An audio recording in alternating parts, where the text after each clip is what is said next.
Hey guys, it's DatPhilSwift back at it with another deck profile. Coming back at it with another Fire King profile. It's still pure Fire Kings, but we've added some tech. The Diablo Star tech, it is phenomenal. Allows you to get Ponyx on the field without using your normal summon, and you can go full combo with pretty much any card within the combo itself. So that's nice. You can bait out any type of interactions by using it and then get into your real plays. I like to play the deck with a more main deck focus. As you can see, the extra deck is mostly pot fodder with the exception of He Yang and you could say possibly Tiger King as well, but mostly a main deck focus. The extra deck is mostly extra utility that we may or may not get to here and there. You'll see it come up occasionally. But yeah, enjoy. We got plenty of replays. At the end of the video, I'll go do a card by card so you guys can see all the cards. But for now, here's a quick peek at the deck itself, and enjoy the replays and stay tuned to the end. This first duel is actually an example of a 1.5 card combo. You need Sinful Spoils or Diablo Star and one card to discard to go full combo for the Fire Kings. Makes it great bait for any interactions, as well as allows us to load the deck with other cards that can be teched since we do have a 1.5 card combo. Enjoy.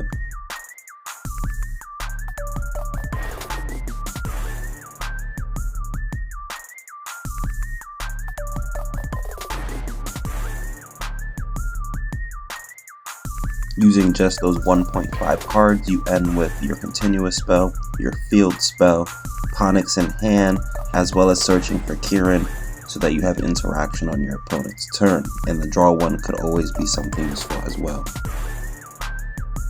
For these next two duels, they're actually examples of winning on your opponent's turn 0 plays that we now have access to using the Fire King engine itself.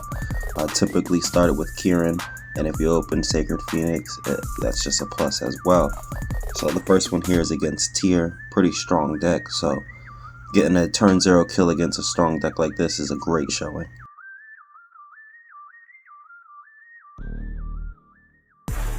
This next turn 0 win is against Yubel, so not as powerful as a deck, but still a great showing of how you can interact on your opponent's turn to get some wins.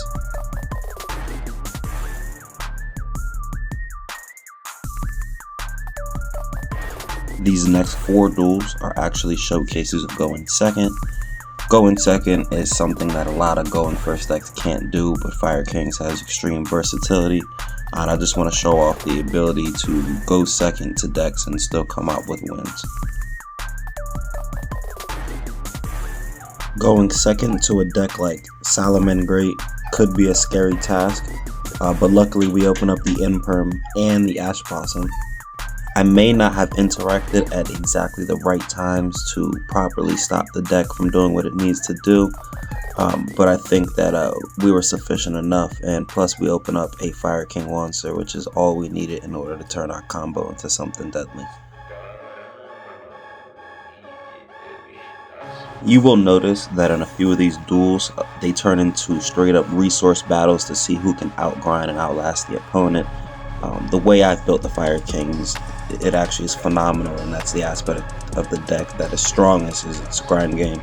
Since I don't focus on the extra deck and actually use them as a resource sometimes as pot fodder for extravagance and things of that nature, I'm able to grind pretty tough with the main deck.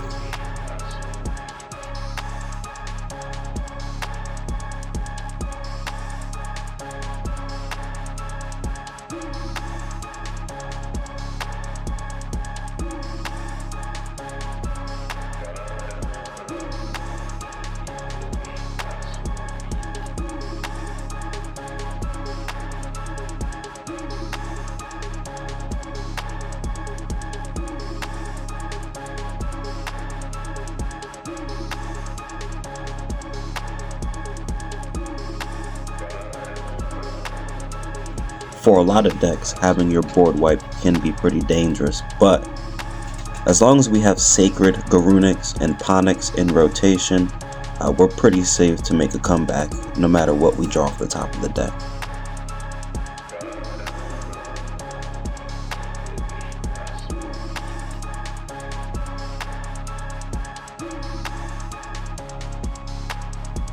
At this point in the duel, me and my opponent are actually having a resource battle, just grinding to see who can last the longest.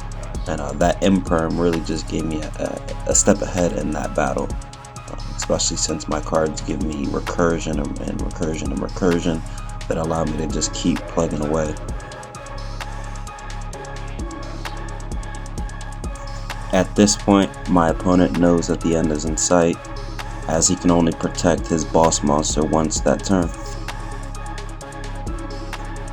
This going second duel is against one of the most feared meta decks in the format, in the form of Labrynth. Having Ash Blossom, of course, is a leg up against any Labrynth player, but if it was that simple, I wouldn't have shown you guys this duel. This duel actually shows how you can pop back row, pop floodgates, and things of that nature, since a lot of your effects activate in the grave.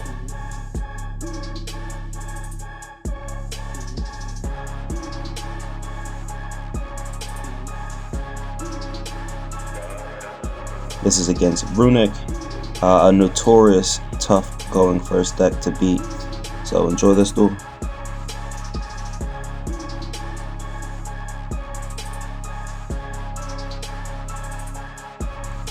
Who plays One Day Apiece? I actually end up forgetting that he played this card, which is tragic, just tragic.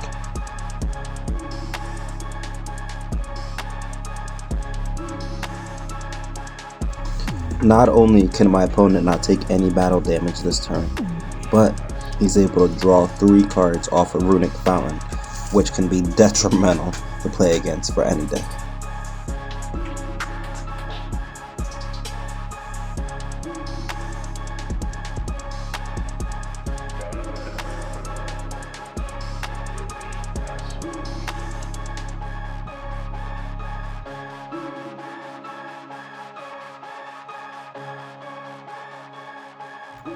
Right here we get nibbed, which is a bit annoying, but not the end of the world, as we have resources and spells in hand that can allow us to push past the nib.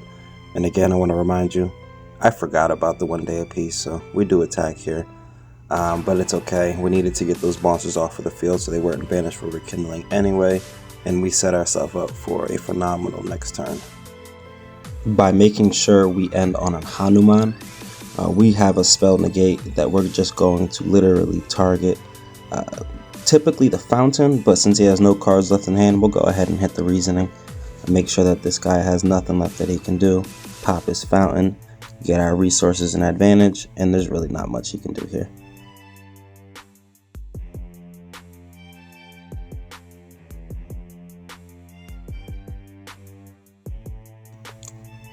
Here goes one more going second duel against Labrynth. Again, we open up the Ash Blossom, but if it was just as simple as using Ash and we win, I wouldn't show you the duel. This is actually an example of setting up resources to gain on our turn 0. And also an example of how powerful a card like Rekindling can be in a deck that can take advantage of it.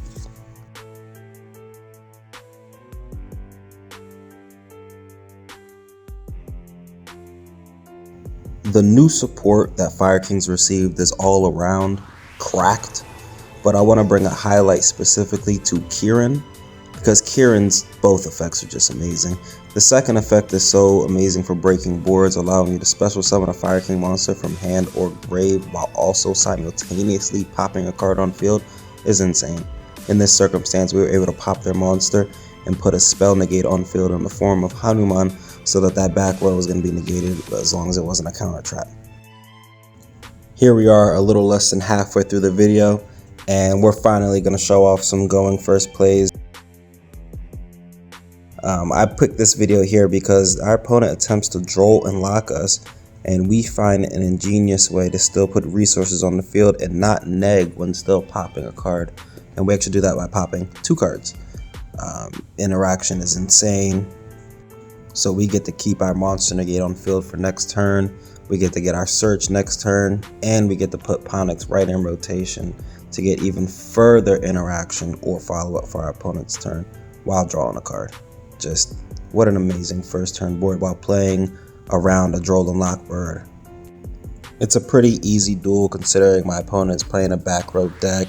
We're able to pop back row and we're able to negate back row in the form of Hanuman that's in hand, and generally just play around most back rows as long as I'm not running that Cosmos. Shout out to Red Dragon Archfiend because this deck does get some insane support of its own, which allows it to play through so many interactions. My first turn board ends up being pretty good. One of the best boards that you can make, obviously, with Fire Kings, which is more about interacting with your opponent than actually putting up stifling boards or floodgates. And our opponent is able to make us use every last thing that we have to give them.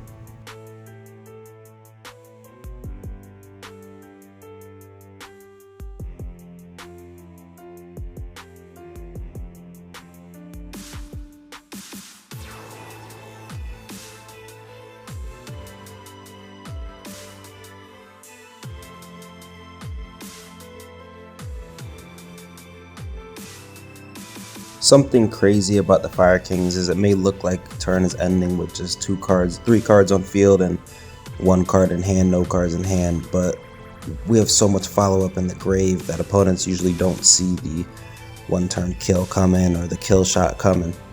So it's always interesting to watch the OTK come from this deck because it can flood the field very, very quickly.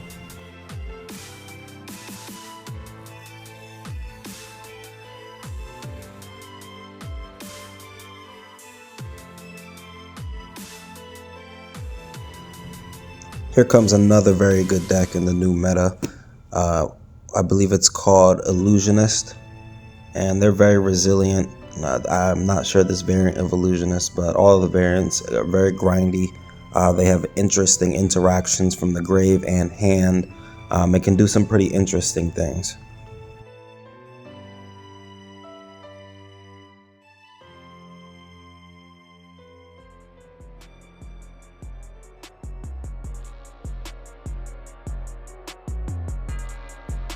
Now, even though we do have a pretty solid first turn board, having the monster negate on field and access to the spell trap negate in hand, but truthfully, we are not 100% sure how to play against this deck, so you're going to see a shotgun in a lot of things, but even that being said, our deck has so much resilience that that may not always be a bad thing.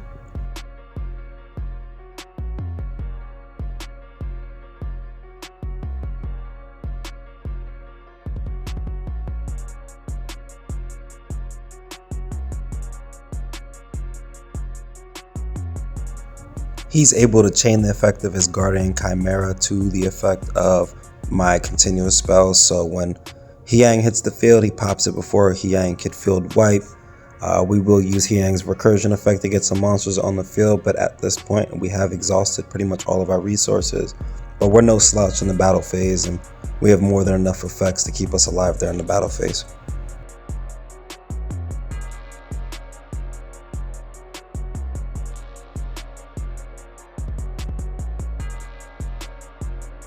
My list was a teeny bit different when I was running this duel. I did run 2 continuous spells, and my Sinful Spoils package wasn't quite as big then. I have since changed it.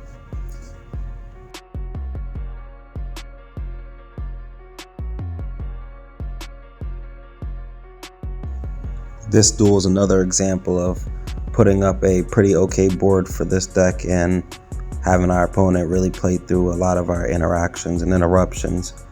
But I like to think of Fire Kings as a pretty high skill ceiling deck to play effectively, because you really are deciding when to use your interactions against your opponent to either destroy, mass destroy, negate monster, negate trap.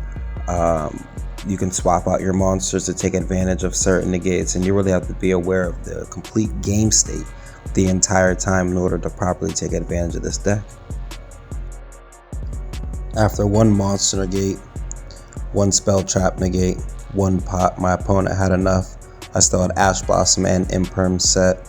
So just an example of how many interactions you can truly load up on your opponent without having to reach into the extra deck like any of those meta decks that have come recently, or even having to do extra deck to search for main deck monsters like Sprite would to get its main deck negates. This next duel is a rather annoying one against just straight up stun, but it's an example of how Fire King can reuse the same resources over and over and over to potentially wait for the out. Hopefully we're playing the out, but that'll allow us to stall until we can get to the point where we can actually make a move or make a play against the opponent, which is what we do in this duel here, is outstall the staller. I hope you don't mind that I fast forward all the way to the point where we can actually make some plays.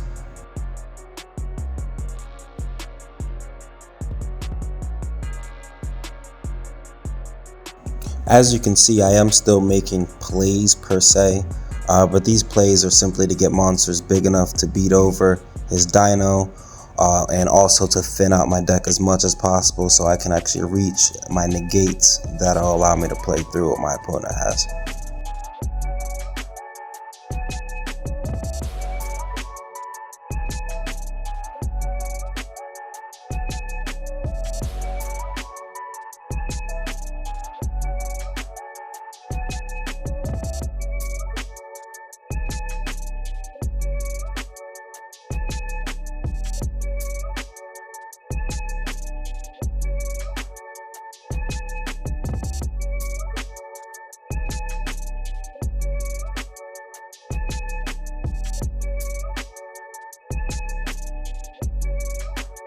Now, I know these decks run Solemn Judgment, so I'm fully prepared to play through at least 2 Solemns, and that's why I waited until I had at least 2 Imperms before I started making my play.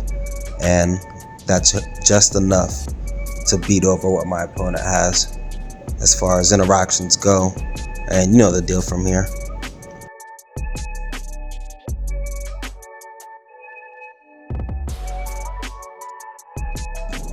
This duel is actually against Plunder Patroll Adventure, which I did not know Plunder Patroll had so much resilience and power to go through boards, so that was really cool to see. I'm sure if I hit the deck at more prime opportunities, it would have been less of a close duel, but I didn't really know how to play against them, so we're just going to use the power of what we have at our disposal.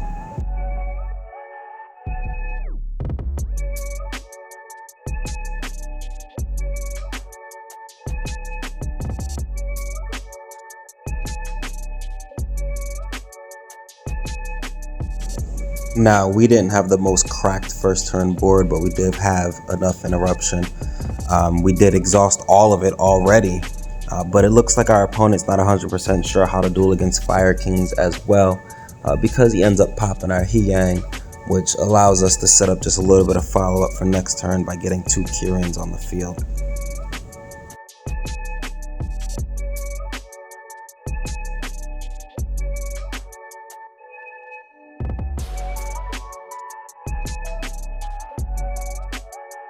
Most decks in the meta now have precautions against specifically extra deck monsters and monster special summon from the extra deck, and that's really the main reason why I like to go with a main deck focus, is that I can really just destroy it from the inside and don't have to worry about decks like Chimera or removing my extra deck monsters or the pot removing them all, because we have enough gas in the main deck to make it almost impossible for any deck to stand up against the might.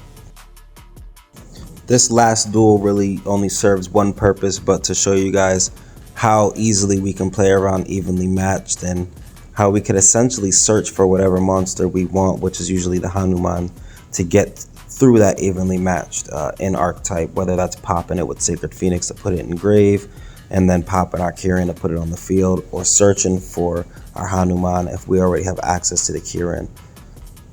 One of the main differences between my Fire King build and others is I run 3 Barongs, while most comp builds are going to run 1 Barong. But 3 Barongs allows me to more consistently get into at least a negate as well as interruptions, because I more focus on my negates than I do my extra deck interruptions and pops, because I find negates to be more impactful. So you'll see here, 1 spell trap negate, 1 monster negate, and that's all it takes. I hope you guys enjoyed the duels as much as I enjoyed having the duels, making the content, and putting this out so that you guys can see just how powerful Fire Kings can be. Here goes a still image of the deck in case you guys want a screenshot or whatever you want to do with the deck list there. Stay tuned for the card by card coming now. Starting the card by card, I actually wanted to start with the boss monster of the deck and the OG Fire King High Avatar Runick. A lot of lists do not play Runick, but like I said, I'm doing more of a main deck focus, and that field wipe for Runick has come in crucial way more than a few times. So with the focus that I take, playing the Pot of Extravagance, it's just very crucial to have Runick in my version of the deck. The next is the new boss monster, Sacred Fire King Runick, which is the heart of the new strategy of the deck. Once you get this card into rotation, it can special summon itself whether your monsters are destroyed by battle or card effect, and whether this card is in your hand or in grave. And it allows you to pop any Fire King card in deck, which gives you access to so much utility, and we'll go over some of that utility here. Now, in my opinion, the best card added to the deck in conjunction with the rest of the support would be Fire King High Avatar Kieran, which has two phenomenal effects. Kieran is able to special summon itself from the hand by popping any any fire monster in my hand or on field, which is crazy. It allows us to actually still play Ash Blossom, because Ash Blossom is a crazy negate that helps with a lot of different decks, but it's also a fire monster, so we can pop that off Kieran. It allows us to play on turn 0 by popping other cards in our hand that'll proc other effects, and if we open 2 Kierans and another Fire King monster, we can get popping and special summoning. This card's utility is insane. It also destroys a monster whenever it uses its second effect to revive a Fire King monster when it itself is destroyed by battle or card effect. Insane card. Next is Fire King Avatar Arvada, which is one of the OG cards, came in the second wave of support of Fire Kings. It wasn't in the initial support of 2013, but it did come next, and that gave us our first negate. It is just a monster negate at quick effect speed, of course, and it requires us destroying another Fire King monster to do so, which in our deck will only plus us an advantage. Plus, when it is destroyed by battle or card effect, it can revive any fire tri-type monster from grave. That monster is destroyed during the end phase, which actually can have its benefits, as opposed to Kieran. The monster is not destroyed or negated, but Arvada negates and destroys that monster, but it gives us more fodder on field to pop with other effects. Also, if it's Barong that we bring back, we can put it back in the graveyard, having been destroyed by card effect, giving us another search. Insane card, way ahead of its time, and with the new support, brings it right up to speed. Next card is Ash Blossom of Joyous Spring. I may have this a little out of order, but it's just a hand trap, negates anything searching from deck. Even if the effect is not coming from deck, if it's mentioned on the text, it can negate that card. Also a fire monster, which has great synergy with the rest of the deck. So just all around a great card, Interruption. Hanuman is the new Arvada, I like to say. He is a spell trap negate. He can special summon himself from hand if a Fire King monster is destroyed on field, which is phenomenal. Synergy with some of the other cards allows us to get a free body, a free negate. I'm only running 1 copy of him because it is the less prevalent. I'll be honest, it's very, very good for negating evenly matched, but it does have general utility too. Spells and traps seem to be the most powerful cards in the game. Run 1 copy because it doesn't really extend like Arvada can extend, but it's still very phenomenal. Next is Barong, one of the OGs, just like Fire King High Avatar Runick. Came in the first wave of support. It is a generic searcher, so it can add any Fire King monster, but it is the next standby phase after it's destroyed. So it was always deemed kind of slow, but it does not have a once per turn clause. So if you're able to pop 3 one turn, you're able to search 3 times the next turn. I find this card to be phenomenal, especially since I run a main deck focus and I really outgrind a lot of decks. Getting these searches puts me into the deck, and I find that the Fire Kings have a lot of archetype cards that I can search that'll allow me to stay in the duel and actually gain advantage throughout the duel. So I run 3 of these. I'm not really considering going down anytime soon. Just so good to open, as long as you're not opening 3 of them suckers, or even sometimes it's bad to see 2, but it's okay because we have a lot of ways to pop cards, and opening this in Kieran gives us the ability to search on our turn, giving us whatever combo piece we need to push back past the board that our opponent may have made. Legendary Fire King Ponix is actually one of the new cards added with the newest wave of support. Phenomenal. It's up there with Kieran as maybe one of the most important neat pieces of new support. Sacred Fire King, of course, Runick is up there as well, but Ponix gives us search to any one of our spell traps in archetype. Plus, it can special summon itself from hand when a card is destroyed on field. I forgot to mention, Barong also can do that. But with Ponix, it's so relevant because once it hits the field, normal special summon, that's when he procs his effect to search. And he can do that on the opponent's turn and our turn. The turn after he's destroyed by battle or card effect, he comes back to our hand during the standby phase. Right there with a Barong search in the standby, which is phenomenal. Sometimes I'll do Ponix first just to see if I can bait out that called by, because as good as the card is, once we use it once, we're pretty much set, but it does have amazing utility. I forgot to mention with Barong, it has to be destroyed by card effect to get its search, so that's why Arvada's pretty nice with its revive there, because it will destroy it by card effect instead of battle. But that's pretty much it with Ponix. Ponix is great. Ponix is super good. Ponix by itself can get our entire first turn board going, which is typically just popping a Barong in deck to search for Kieran, but it gives us our continuous spell, which goes along with our combo. Ponix is amazing for getting us started in the duel.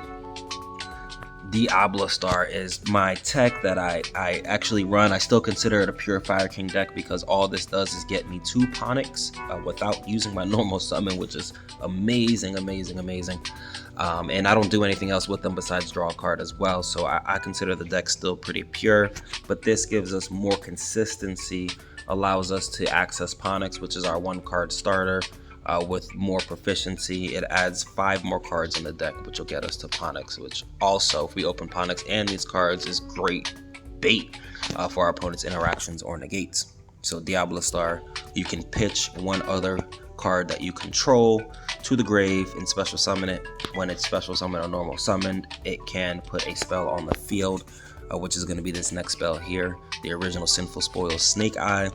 And this spell allows us to send 1 face-up card that we control to the grave to special summon 1 level 1 fire monster from the deck or hand. And that is going to be Ponix, which gets us right into our plays. Amazing. Circle of the Fire Kings, 1 in archetype monster reborn that lets us pop a card. It lets us dodge imperms, dodge on-field negates that have to target monsters, and probably the most important card when it comes to the OTK. Lets us recycle a monster, plus that monster is destroyed by card effect, and most of our cards can go ahead and recur themselves or proc the other cards when destroyed.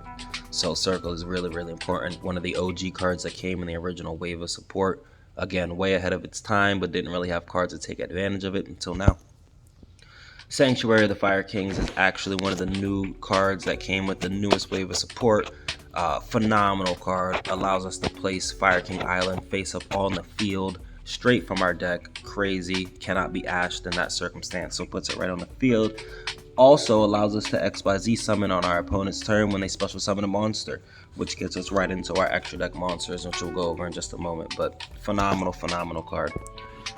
Also, side note, it allows us to protect any Fire King card. Hold on 1 second. If a field card in your field zone. So it allows us to protect our field spell by popping a fire monster, which is relevant if our opponent doesn't know it's coming. Very nice. Fire King Island, the main searcher of the deck outside of Barong. Amazing card. It is just so good in this deck specifically because it lets us plus twice off of 1 effect. We're able to destroy 1 1 monster that we control or in hand, which is usually going to be a Fire King monster, and then add 1 Fire King monster from our deck to our hand, which is how we're going to grab Sacred Fire King Runick more times than not, which procs his effect immediately since it does happen simultaneously. Allows us every turn to start moving into more combos by popping and searching. Just an amazing utility card. The main utility card in the deck. Really, that's why I played 2 of these and only 1 of the continuous spell, which most lists you'll actually see it opposite, 2 continuous spells and 1 field spell. But again, I have more of a main deck focus, and I find that it's advantageous to do that. Tanky Tenki is one card that I thought about running more of, but it is probably one of the biggest bricks in the deck that you could possibly have. It is just super brick to me. I mean, you open it, you get to a Beast Warrior card, which is very good, but opening up more than one is not good, and on its own it doesn't really do much. It has great synergy with the Sinful Spoils package, because after you use this effect of Tenki, you can just send it to the grave for free and you don't actually lose anything from it. But that's one of the only main interactions where it's advantageous. I'm already running 3 Barong, so at this point Tenki's gonna stay at 1 as a nice little one of that I can grab and use. Rekindling. This card is amazing, and when used can be the most overpowered card in the game, especially in this deck here, allowing me to just special summon as many fire monsters with 200 defense. And they're banished during the end phase, but that rarely ever means anything because we're going to destroy them during the turn. This card allows you to push for game, extend further. It's just a phenomenal card. Can't really run more than one because on its own it doesn't do much. You do need to have setup, but the setup is not very difficult. We thin our deck out pretty quickly, and byproduct is that as all that's left in deck is these tech cards, so they're drawn more often than you would think. Fire King Sacred Immolation, or Immolation, it reminds me of the word emulsion from Gears of War, so I'm not sure if I'm saying it right, but one of the greatest tech cards added that are new as well, that are not a monster. It allows us to target the same amount of Fire King monsters I control and cards my opponent controls, not just monsters, so great for removing back row. Also allows us to dodge on-field negates like an Imperm or Veiler, so really good at also clearing cards that cannot be targeted, because it does not target and it does just non-target destroy. So we can clear problem cards out in our opponent's field pretty easily with this card. Also has a second effect. I like to say a secret effect, but if any number of Fire King cards I control would be destroyed by card effect, I can actually remove Immolation from grave and protect them, which will protect our field spell, our continuous spell, and our monsters, even from our own Runick from time to time. Very good card. Allows us to push past certain situations that you typically wouldn't be able to push past just by having this card in grave. So very phenomenal card. Next card is Called by the Grave. Pretty just generic removal from grave. It negates monsters, helps hit hand traps. If they don't hand trap me, it helps stop combos. Self-explanatory. The Sinful Spoils Hunter Fiend goes right along with the Diablo Star package. It's actually a way to search Diablo Star out of our deck and add it to our hand, which adds 3 more ways to add that to hand and get Ponyx on the field potentially. Also, if I open this card specifically, I can remove it from the grave at the end of the Sinful Spoils package, at the end of the Diablo Star package being used, to draw a card. So drawing 1 card, not using our normal summon to get our play started. It's all around amazing. I still consider the deck pure, but this is a great addition to the deck. Pot of Extravagance is one of the big tells that I'm running a main deck focused deck, and as opposed to the extra deck. Removing 6 cards from your extra deck when you're running 15, it lowers the chances of hitting 3 Hyangs immediately, so it doesn't completely eliminate my ability to use my extra deck, and I do use my extra deck, but it does allow me to gain more advantage out of my deck itself and take advantage of how I play the deck. So I'm not really considered cutting this card completely. I have considered going down to 2, but its utility is just very good, and Pot of Greed is so good. I mean, who can deny that? So great addition to the deck, allows us to get the ball rolling. And the last card here in the main deck is Infinite Impermanence. I found that with the Diablo Star package and with Ponyx in general, the deck has access to its plays using 1, 1.5, 2 cards. So I'm able to play a little bit more hand traps than I did in the past with my setups for Fire Kings. And I thought about using Chalice and Droplets and things like that, but Imperm seems to be a really good going first or second card that I can set on the field when I open it, or use it as a general negate on my opponent's turn to stop key combo pieces. It single-handedly has won me duels against stun decks by hitting those stupid stun monsters they put on the field, or able to negate some big bosses. So Imperm is a great addition, and with the Sinful Spoils package allowing us to draw a card, drawing into an Imperm is always a welcome sight. Getting into the extra deck, the first card is Runick's Eternity, Hyang of the Fire Kings. It is the main new card for the extra deck. Allow what you're able to special summon using the new continuous spell, which is Sanctuary of the Fire Kings. When Hyang is special summon, XYZ summon, he does do a Dark Hole, wipes the whole field. which is phenomenal. Plus, when he's destroyed by battle or card effect, he can special summon Fire King launchers up to the number of XYZ materials that he had, which allows us to recycle Keyrains, maybe put negates on the field in the form of Arvada or Hiyang. Just a phenomenal card there. All around great boss monster. I mean, you really couldn't ask for much better. Really, really good card. Next card is Brotherhood of the Fire Fist, Tiger King. When he's XYZ summoned, which is only using 2 Beast Warriors, which is easy, 2 level 4 Beast Warriors, he puts a tanky on the field, which is one of the main reasons I'm running 1 tanky, even though it's very situational still. That is a very nice way to plus. But mainly I'm running him for his second effect, which allows us to remove an XYZ material and mass negate the field outside of Beast Warriors. This effect allows us to push past annoying monsters that can't be targeted, monsters that cannot be destroyed by battle or card effect. You can just mass negate the field, power over them, or just destroy them at that point, and very great utility just for that effect alone, which is why we run 3 of this one.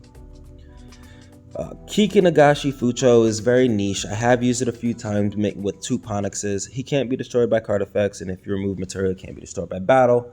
I've used him to run into a defense position monster and then make Zeus and wipe the field. It's usually what I've used him for. Really not much else. We'll get back to that in a few. Here's Zeus, same reason. I just make Zeus either with Hiyang, Tiger King, or Kakinugashu Fucho, which I've done with all 3 of the monsters I've made Zeus with. So it does happen. Not super relevant, but it can happen.